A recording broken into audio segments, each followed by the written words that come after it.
ജനകീയൻ എന്ന പേര് സമ്പാദിച്ച് 4 വർഷത്തെ സേവനം പൂർത്തിയാക്കി കൊല്ലം ചവറ KMML MD ചന്ദ്രബോസ് കമ്പനിയിൽ നിന്ന് പടിയിറങ്ങിയത് അഭിമാനത്തോടെ. പ്രതിസന്ധികളെ മറികടന്ന് ചവറ KMMLനെ ലാഭകരമാക്കിയെന്ന് മാത്രമല്ല, തൊഴിലാളികളെ വിശ്വാസത്തിലെടുക്കാനുമായി.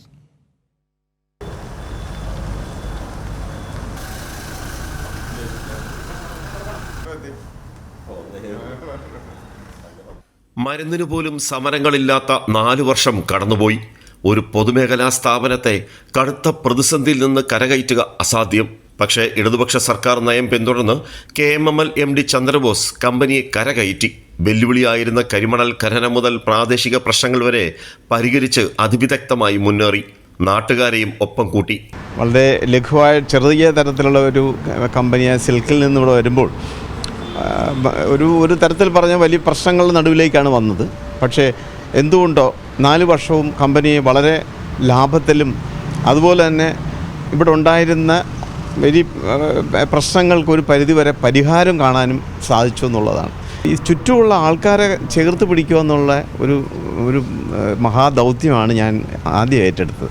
അപ്പോൾ അത് തന്നെ കമ്പനിയുടെ പ്രവർത്തനത്തിന് വളരെ സഹായകമായി. ചൈനയിൽ നിന്നുള്ള ധാതു ഇറക്കുമതി സൃഷ്ടിച്ച കടുത്ത മത്സരത്തെയും അതിജീവിച്ച ചവറ KMML മൂല്യവർദ്ധിത ഉൽപ്പന്നങ്ങൾ നിർമ്മിച്ചും കമ്പനി പുറന്തള്ളിയ മാലിന്യം മൂലം വരുമാനമാക്കി മാറ്റുന്നതിലും വിജയിച്ചു. കരിമണലിൻ്റെ ലഭ്യത ഒരു വലിയ ചോദ്യചിഹ്നമായി നിൽക്കുന്ന ഒരു സമയത്താണ് ഞാൻ വരുന്നത്. 2019 അവസാനം ആ വർഷം 43 കോടിയായിരുന്നു ആ വർഷത്തെ ഞാൻ വരുന്ന വർഷത്തിലെ ലാഭം.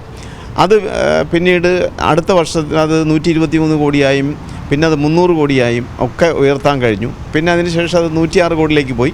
ഈ വർഷം മൊത്തത്തിൽ ഒരു ഗ്ലോബൽ റിസഷനും ചൈനയുടെ അധികമായ കടന്നുകയറ്റവും ഒക്കെ നടന്നതുകൊണ്ട് ഈ പ്രാവശ്യവും കമ്പനി നഷ്ടത്തിലല്ല, ഒരു 60 കോടിയോളം ലാഭം ഉണ്ടാക്കി തന്നെയാണ് ഈ വർഷവും എക്സിറ്റ് ആവുന്നത്.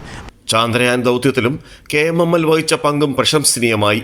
കോവിഡ് കാലത്ത് മെഡിക്കൽ ഓക്സിജനും നിർമ്മിച്ച് ആതുര സേവന രംഗത്തും മാതൃക കാട്ടി.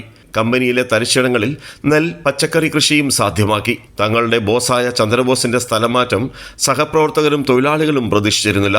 ഒരുപക്ഷെ ഈ കമ്പനി തുടങ്ങിയതിന് ശേഷം, അതായത് ചവറ KMML പ്രവർത്തനം സജ്ജമായതിനു ശേഷം സർവകാല റെക്കോർഡാണ് അദ്ദേഹത്തിൻ്റെ ഇവിടുത്തെ സേവനം. 4 വർഷം തുടർച്ചയായി സേവനമനുഷ്ഠിക്കുന്ന ഏക MD എന്നൊരു പേര് സമ്പാദിച്ചിട്ടാണ് അദ്ദേഹം ഈ മലബാർ സിമൻസിലേക്ക് ഇപ്പോൾ ചുമതലയേൽക്കുന്നത്. ചവറ KMML നിന്ന് ക്യാമറമാൻ അയ്യപ്പദേവനൊപ്പം രാജ്കുമാർ.